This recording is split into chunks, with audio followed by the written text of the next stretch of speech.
What I want to share tonight, Bill Schlegel and I are in Samuel, and Saul takes up a tremendous amount of real estate in Samuel. He shows up on the scene in chapter 8 and doesn't isn't killed in battle until chapter 28.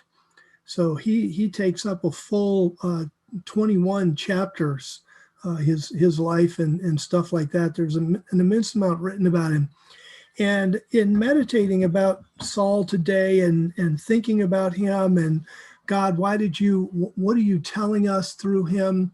One of the things that came up is whenever, the Bible is a historical record, but if you think about just even the life of Jesus, it says if everything he did was written down, even perhaps the world itself couldn't contain the books.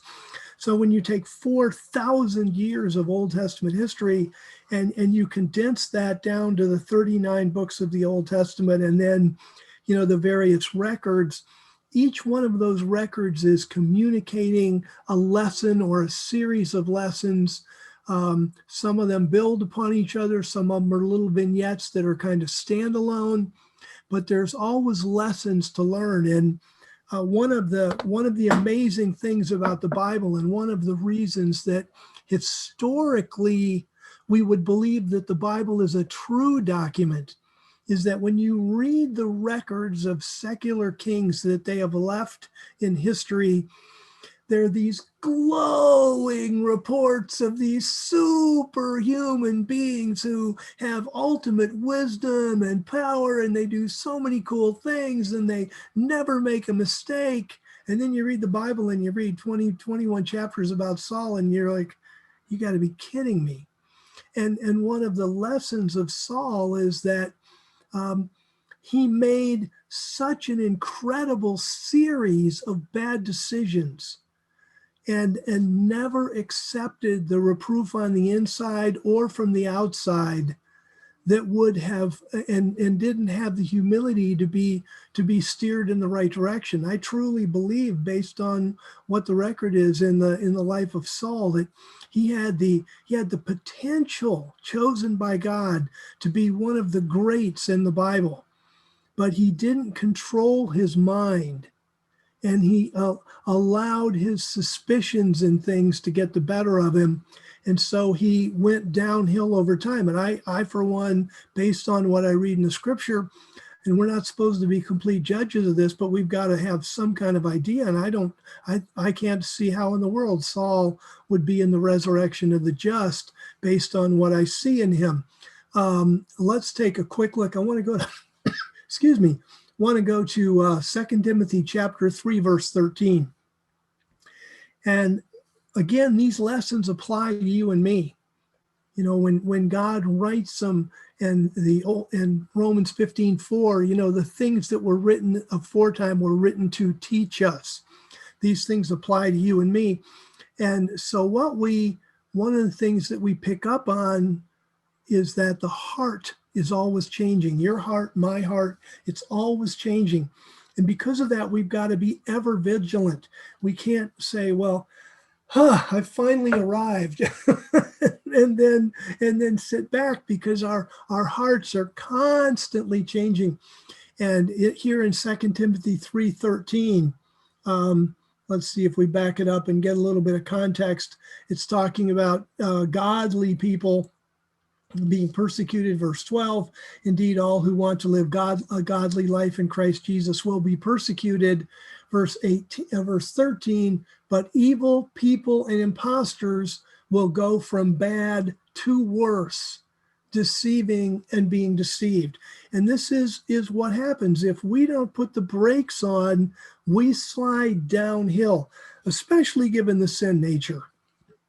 That the nature of people is to go from bad to worse unless they really get humble, really get honest, and want to put the brakes on. But the heart is constantly changing.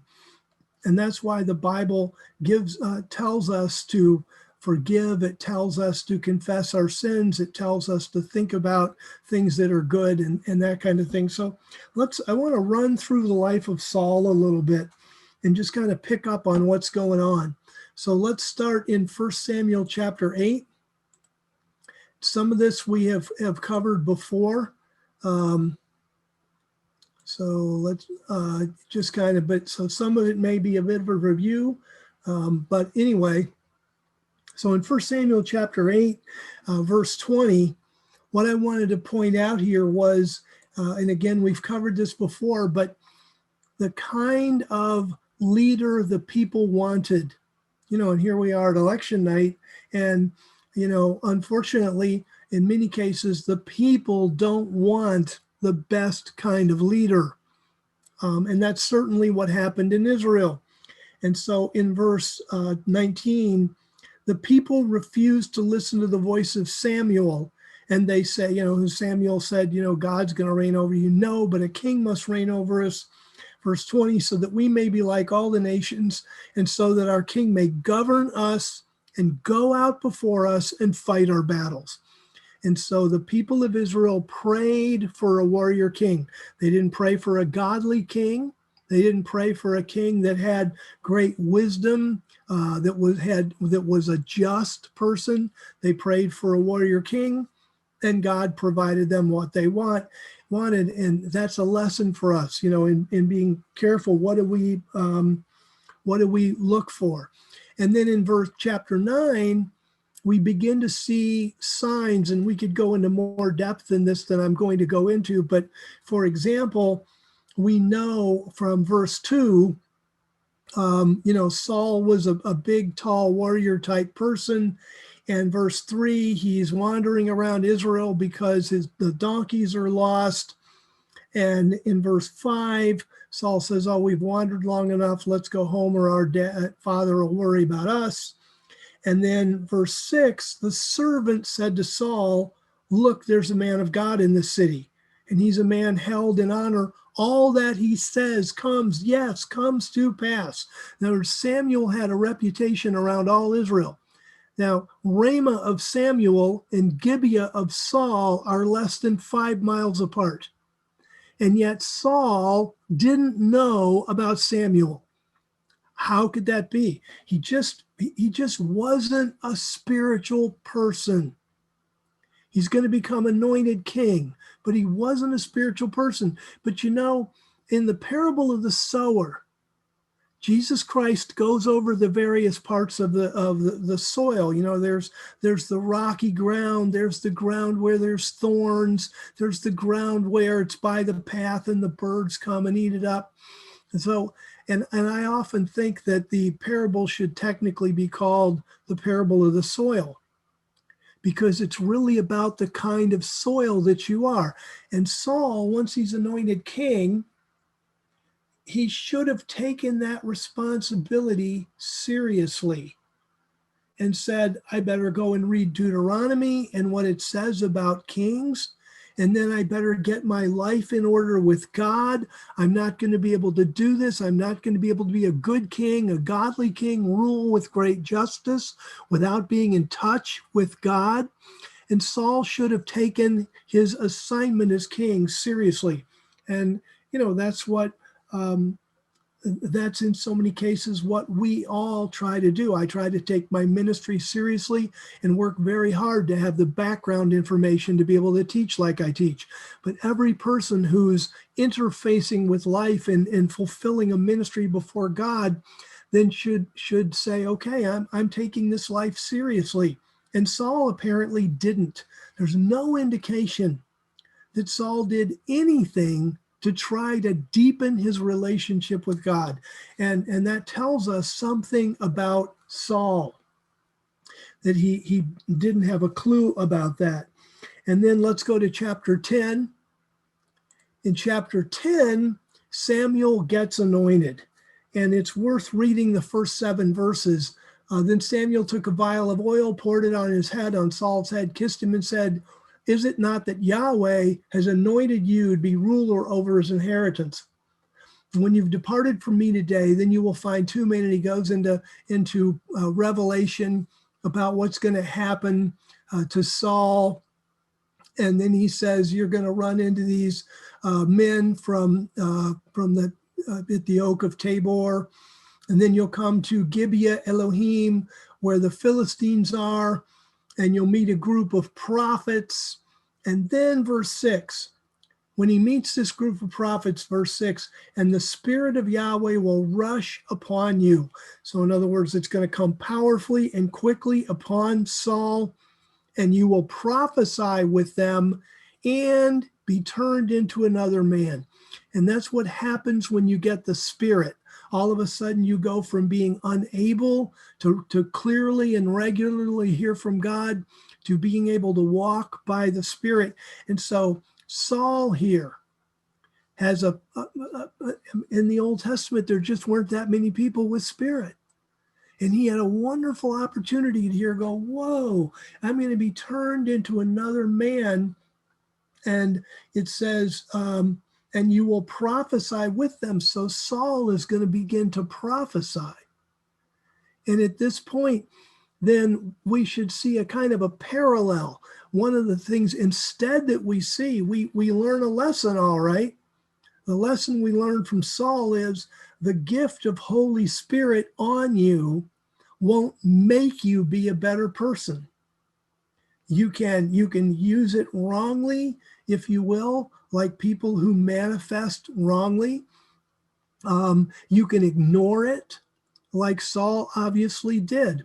And so basically what happens is he gets Holy Spirit and he doesn't do anything to his full potential. In 1 Samuel chapter 11, he starts out in the right direction.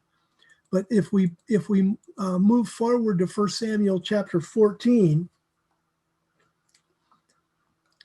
now here is Saul in battle, and starting in verse 15, there's a battle with the Philistines, and I'm not going to read the record, but starting in verse 24, Saul took his army and put them under an oath curse that they couldn't eat.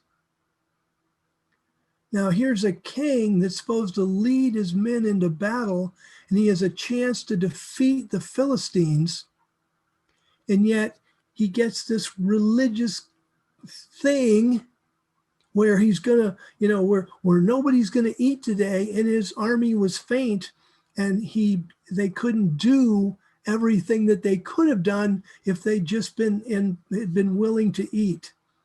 And that kind of thing, you start to see that behavior.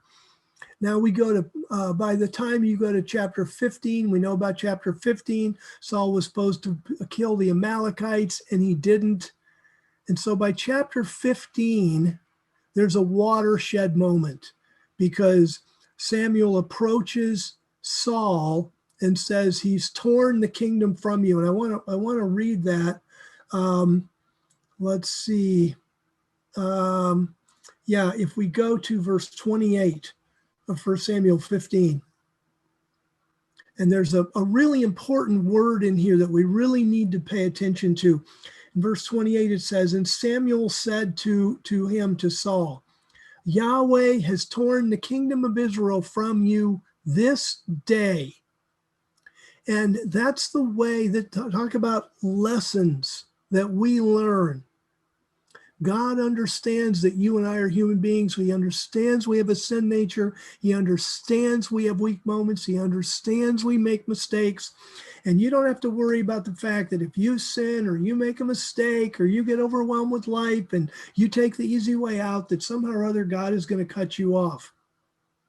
But if you make a habit of going deeper and deeper into sin and not making the effort to correct your course of action, not making the effort to become humble, not making the effort to say, I'm going to put the brakes on this, then that matters to God. Christ taught us in the Sermon on the Mount, he said, if your eye offends you, pluck it out. And if your hand offends you, cut it off. Now, God would be absolutely horrified if somebody actually blinded themselves or cut off their hand.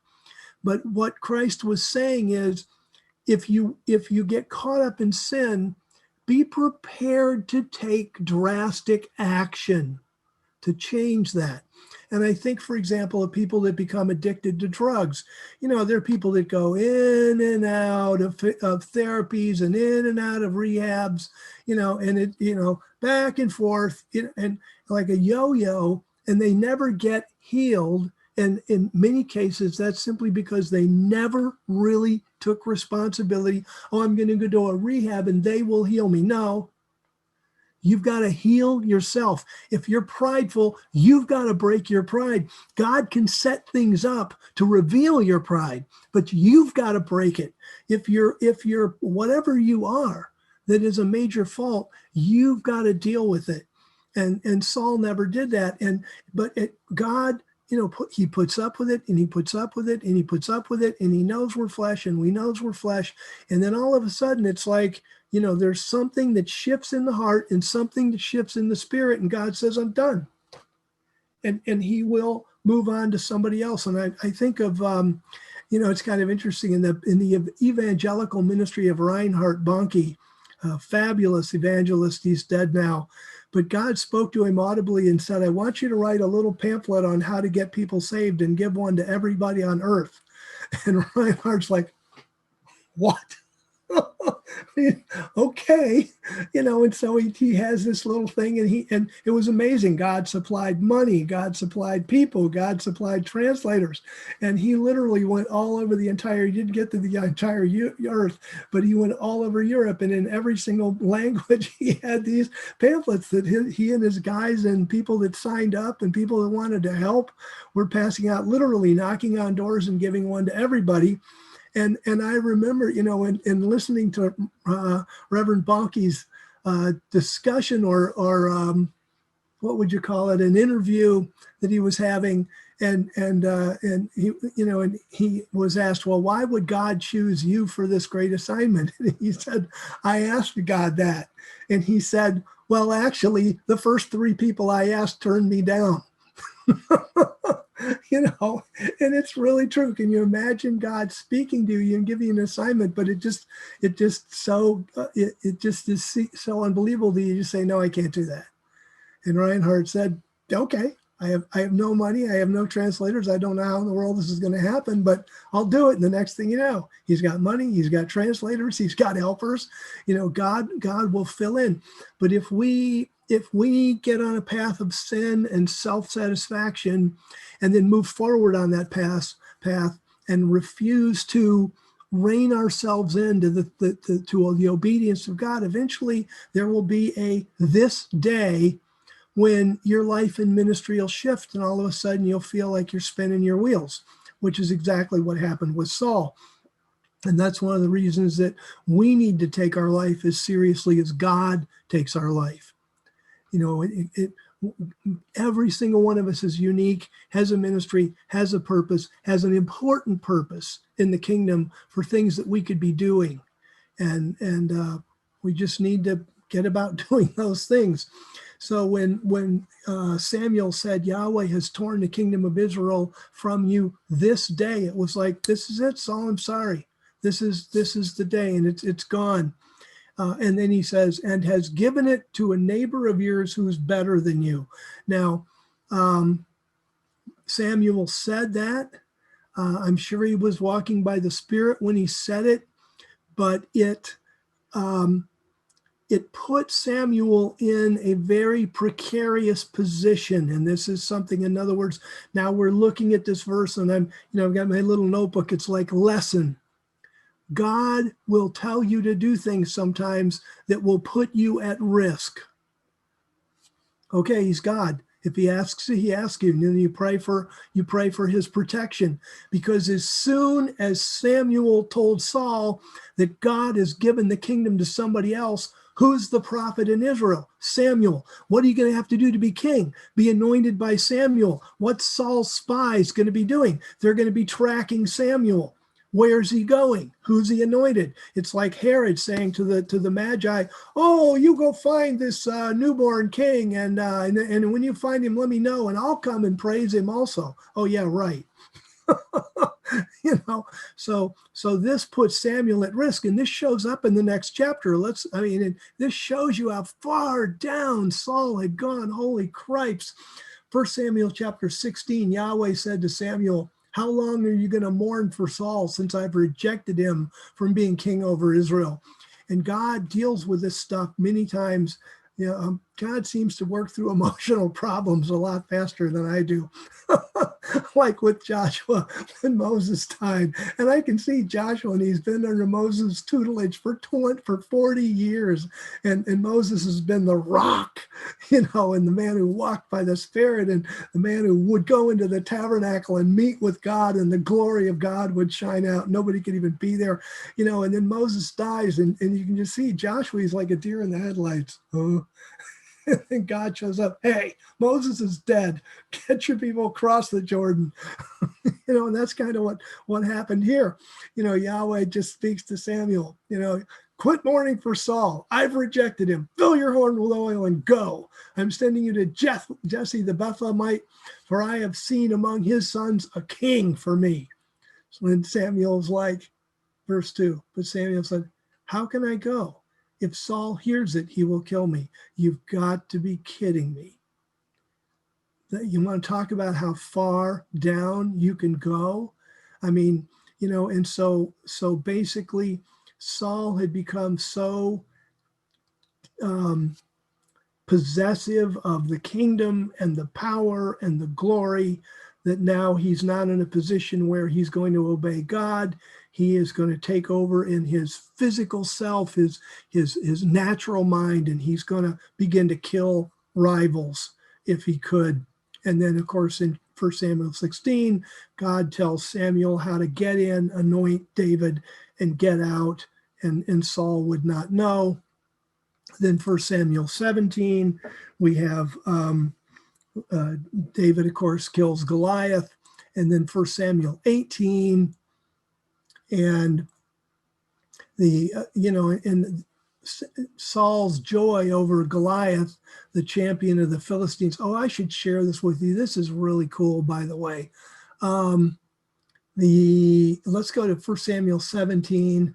This is just a tidbit from the Hebrew that Bill showed me. Let's see. Verse 4 of 1 Samuel 17. The Philistines are in one side, the Israel's on the other side, the valley of Elah is in the middle. Verse 4, and a champion went out from the camps of the Philistines named Goliath from Gath. And the word champion is this is a place where translating literally the Hebrew, it wouldn't make sense to the average reader. It's very much like the man between, and the man between went out from the camps of the Philistines.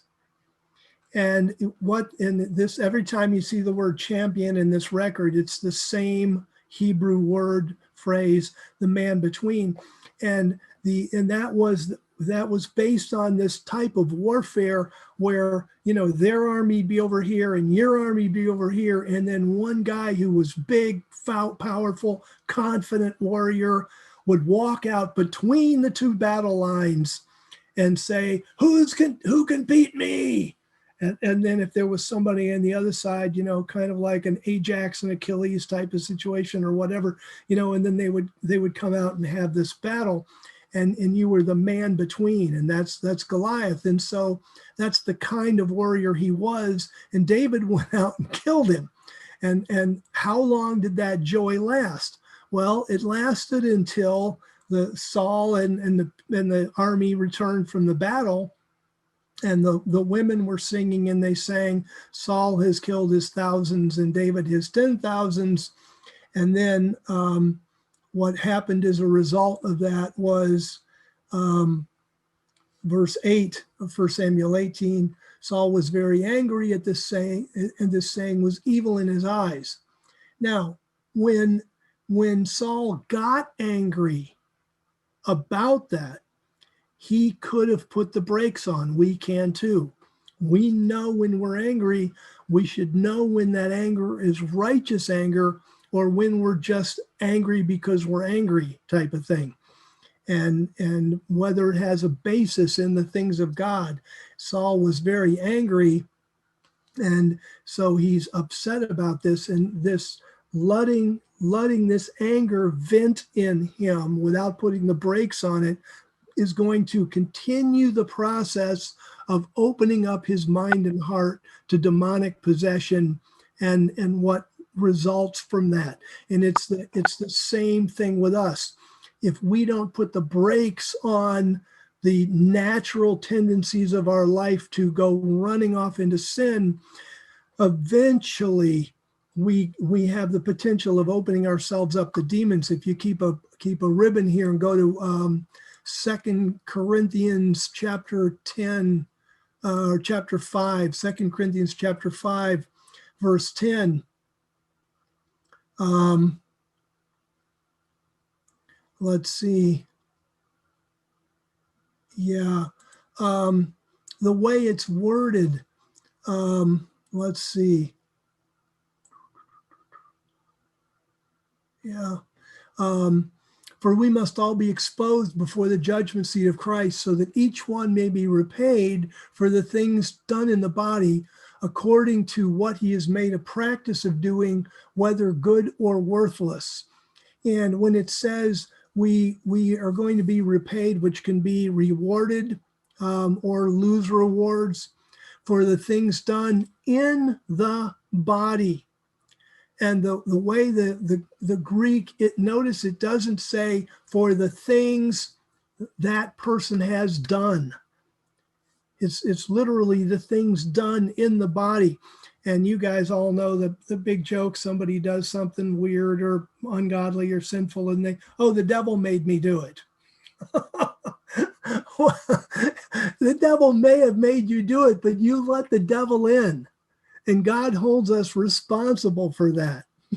So we're judged for what is done in our body. So if you let the adversary work through you, then there's a judgment for that. And that's one of the reasons, and the adversary can't work through you unless you start to allow it. And if he could, then he'd have hopped right in Jesus Christ, and that would have been the end of our salvation. But the adversary can't just pop a demon into your brain and afflict you.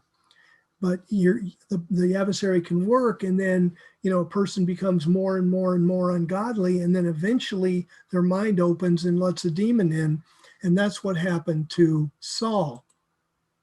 So let's go back to 1 Samuel, and so once Saul hears this singing, he becomes very, very angry. He's already behaved so badly that he's begun to open himself up to spirits. Verse 9, Saul eyed David from that day and forward, even though his advisors and Jonathan were saying, look, what is the problem here? David loves you. David loves the kingdom. David's a loyal servant. And there's an interesting lesson here, because when we deal with other human beings, you have to make a decision. You have to make some kind of evaluation about whether that person actually wants to obey God or not. Because there's a whole lot of people out there that have no intention of obeying God. They don't want to obey God. And that's why we give people the word, we witness to people, and if they don't want it, we move on. Because that's where people are. And that's certainly where Saul was. He eyed David from that day forward. Verse 10, it came to pass on the next day that an evil spirit from God rushed upon Saul. So Saul had gotten to the point, he'd opened himself up, and now an evil spirit moves in. And it's I like this. The first thing he does is he prophesies in the midst of the house. Well, you can bet that wasn't a very edifying prophecy. That thing, the evil spirit came in, bang, he has a word of prophecy. That is the quintessential false prophecy. And I'm sure it wasn't for edification, exhortation, and comfort. And David was playing with his harp in his hand, as he did day by day. Saul had a spear in his hand. And this is an interesting thing, that a weapon can be a touch point that people can focus on it overly focus on it, and somehow or other the adversary can use that object to continue to open the person's mind. And that's something we have to be really careful about is, what are we attached to? How are we attached to things? How deeply are we attached to things?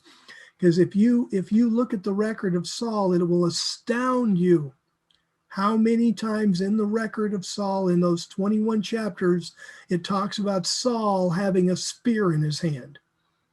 And so here, he had a spear in his hand in verse 11, and Saul threw the spear, for he said to himself, I will pin David to the wall. But David escaped from his presence twice. And then Saul was afraid of David because Yahweh was with him. That's pretty amazing, but that shows you again how hardened Saul had become, that Samuel was afraid of Saul. And then you go down to verse 18, chapter 18, verse 25, and here's Saul, and he's plotting to have David killed by marrying him off and setting a dowry of 100 foreskins of the Philistines, saying, oh, David will go to war with the Philistines and he'll be killed. So here, once again, see, this is going on Saul's mind. Something should have told him, this really isn't the right thing to do. I shouldn't be sitting here trying to think up ways to have David killed. I need to repent of this. I need to change. I need to get some good advice. And he just stubbornly refused to rein in his mind and heart. And so that went to the next step, where in chapter 19, verse 1, Saul spoke to Jonathan, his son, and to all his servants that they should kill David. And so that's just straightforward spirit of murder. David's completely innocent, and Saul just says, I'm going to kill him. He just opened up his mind, and that's what's going to happen.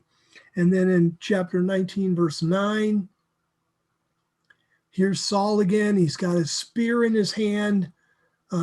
And what had happened in the meantime was Jonathan talked to Saul, and Saul said, okay, I'm sorry, I won't kill David. Verse 9, but an evil spirit from Yahweh came upon Saul as he sat in his house. Well, wait a minute. What, how many of you have sat in your house and had an evil spirit just hop on you and give you ideas that you act on? I mean, it's like this, Saul's brain is wide open to demons, and he's not doing a thing about it.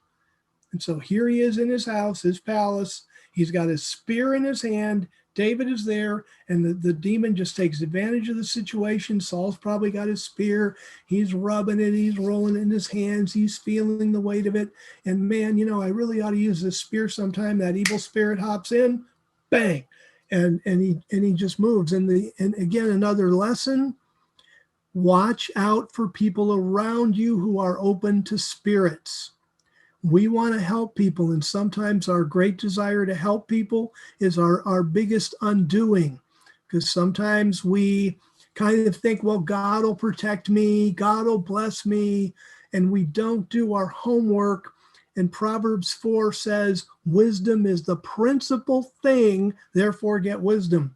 When we are dealing with people who are downers and outers and are open like a sieve to demons, we have to be aware of the fact that they can change in a heartbeat and become very, very different from 1 second to the next.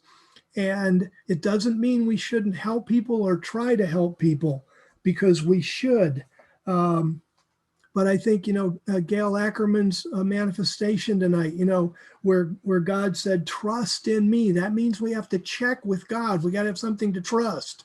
Okay, God, how do I move forward here? What's the wisdom of the situation so that we don't get in trouble like this? Because, if there's a lesson here, what's the lesson? Saul had said, fine, David could come. I'm really sorry. He made peace with David. David's back in the palace. And all of a sudden, boy, that spirit comes and bang. And it was only due to David's awareness and agility that he even saved his life. Verse 9, an evil spirit from Yahweh came upon Saul as he sat in his house with a spear in his hand. David was playing the harp with his hand. Verse 10, and Saul sought to pin David to the wall with the spear, but he escaped from the presence of Saul, so that he stuck the spear into the wall. And David, of course, got away. But that shows you how quick things can change. So then we go to chapter 20, and there's a feast. Let's see, and let's go to verse 24.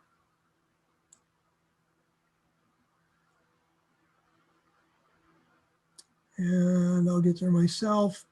In 24, David hid himself in the field, and when the new moon had come, the king sat down at the feast to eat. And according to, I believe it's Deuteronomy, the new moon, the new moon is when there is no moon, and probably the very next day or the day after is going to be the start of the brand new month.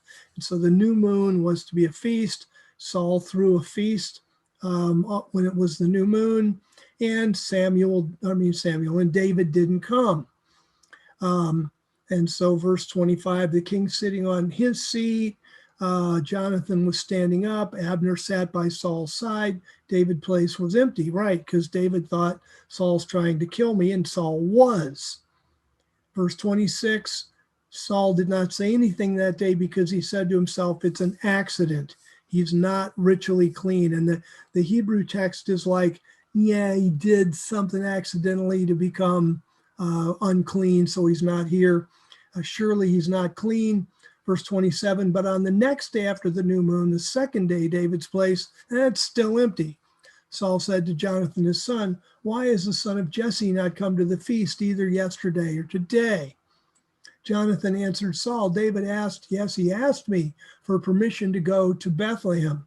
He said, please let me go, for our clan has a sacrifice. And verse 29, that's why he's not come to the king's table. Now watch Saul in verse 30. This is his crown prince, Jonathan. In verse 30, then Saul's anger was kindled against Jonathan, and he said to him, you son of a perverse rebellion. By the way, almost all the English versions say, you son of a perverse and rebellious woman. The word woman is not in the Hebrew text. It is an assumption based on the fact that the noun is feminine. But the fact of the matter is there is no need. The word woman isn't in the text, nor is there a need to provide it. And in fact, in the same verse, Saul talks about Jonathan's mother and not in a bad way. So it wasn't that Saul was denigrating his wife here and Jonathan's mother. He's denigrating Jonathan. So he's not saying, you son of a perverse woman. He's saying, you son of a perverse rebellion. There are versions that translate it that way, by the way, but you can check the Hebrew for yourself. In other words, Saul has been afraid of a rebellion. He's been suspicious of a rebellion. He was eyeing David for years. He wanted to kill David. He knew, because Samuel had said, God has torn the kingdom from you and given it to somebody else. So Saul knew that there was a rebellion, even though that rebellion was instituted of God. And so here, he's accusing Jonathan of being part of that rebellion and calling him a son of a perverse or perverted rebellion, meaning that your character, you are a rebellious son. That son here is used in the sense of a relationship, father-son, that the rebellion would give birth to Jonathan, who was then rebellious against his father. So Saul is in a rage. He says, you son of a perverse rebellion. And then look what he says. Do I not know that you've chosen the son of Jesse to your shame and the shame of your mother's nakedness? So Saul knew that Jonathan liked David. And then verse 31, for as long as the son of Jesse lives on earth, you will not be established, nor your kingdom. No kidding. Because Samuel had said, the kingdom is torn from you. It's not going to continue. So now send and bring him to me, for he must die. And the Hebrew reads, by the way, for he is a son of death. So Jonathan's a son of a perverse rebellion, and David's a son of death, meaning that death is going to give birth to David. David's going to die. Verse 32, and Jonathan answered Saul his father and said, why should he be put to death? What has he done? Verse 33, then Saul hurled his spear at him to strike him down. So Jonathan knew that his father was determined to put David to death. So the demon was so active, Saul had allowed his rage to vent freely, to the point now that the demon could work in him, where in a fit of rage, he just throws his spear. And frankly, had Jonathan not been such an agile warrior, Jonathan would have been pinned to the wall and killed. So again, this is the kind of thing that can happen. And of course, we can then go through the relationship and what happened with David and running from Saul, and then leading up finally in eight chapters later for Samuel 28 with Saul's death.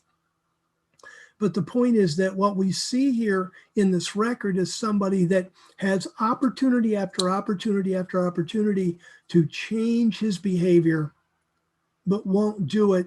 And it eventually not only ends up killing him, but his sons, except for one who was lame, and also many of his soldiers were killed. So this is bad leadership of the kingdom, ends up in his death, his children's death, his soldiers' death, and that whole central part of the kingdom being turned over to the Philistines, which then later on David had to reconquer. So what we see then is the tremendous need that we have. It was Socrates who said, know yourself. And you and I have to know ourselves well enough that we can sense when we're getting out of bounds. And we've got to love God enough. And God, again, in the manifestations tonight said, I love you. Now it's our turn. See, we've got to love God enough that we're willing to put the brakes on our emotions, and know yourself. See, I know myself well enough to know that if I watch those election returns tonight, basically I'd just be upset. So I'm not going to do it. I'm just going to, have a peaceful night, and I'm going to pray a lot, and, and we'll see what happens by tomorrow morning. Because what my watching the TV isn't going to affect the elections. It only affects my heart. And we have to be very cautious of that. So that's what I wanted to share tonight.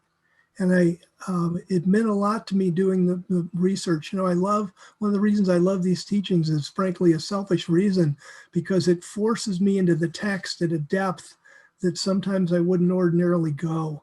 And I love what I learned from the text, and it reproves me, because I'm I'm every bit the sinner of the next guy, and sometimes my emotions run off with me or something like that. And I have to put myself under the same discipline of listening to the voices of people that speak into that, and listen to my wife and listen to myself as the Spirit of God moves in me, and say, okay, John, don't think that way. Don't act that way. Confess your sin, get your life back in order. And records like this really help. So thank you so much for being here tonight. Really appreciate it.